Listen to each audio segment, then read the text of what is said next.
Nissan's Qashqai e-Power offers a rather different stepping stone from combustion power to EV motoring.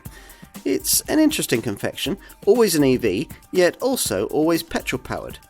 Who needs a hybrid? It's a fascinating electrified combustion drivetrain, this. For a start, at 1.9 kilowatt hours in size, the battery is about twice the size it would be in a conventional full hybrid. And it's topped up by a little 3-cylinder variable compression 1.5 litre turbo petrol engine that never directly powers the wheels. Forward motion is instead taken care of by a single front axle mounted motor which puts out 187 horsepower and 310 newton meters of torque, which is enough to propel the Qashqai e-Power to 62 miles an hour from rest in 7.9 seconds. That's the quickest stat recorded by any engine in the Qashqai lineup, and as if to underline the intended EV remit, the maximum speed figure, 105 miles an hour, is the slowest. Inevitably, it only works with auto transmission, but does so more smoothly than with the CVT autos used in some full hybrids, thanks to a feature called linear tune, which ties engine speed to road speed. Nissan's also engineered in its iPedal tech, which increases energy regeneration when you come off the throttle. This doesn't slow the car as much as it would with the company's Leaf and Ariya full EVs, but it will mean that in normal motoring you'll be using the brake pedal a lot less.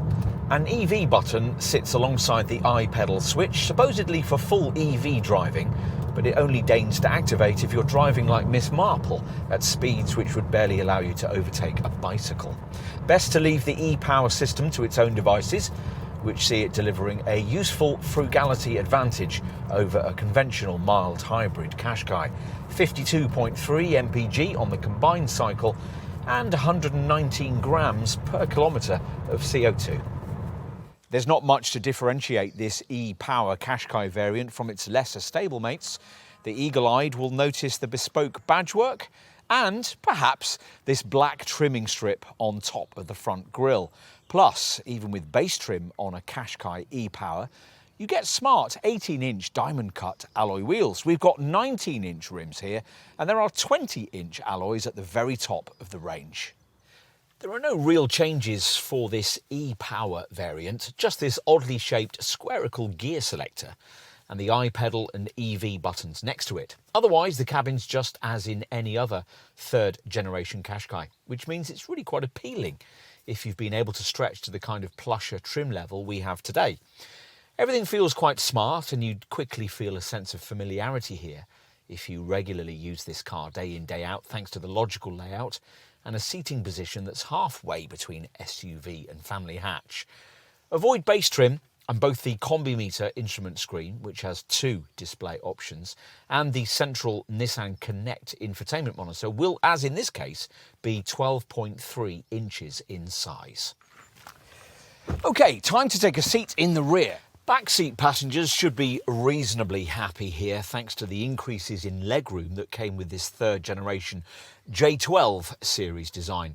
Headroom will be slightly restricted on models fitted with this vast panoramic glass roof, but 6-footers should still just about fit. Right, time to finish with a look at the boot. Now, impressively, the e-Power system's battery pack hasn't compromised boot space, so you get the same 504-litre capacity as in any other Qashqai.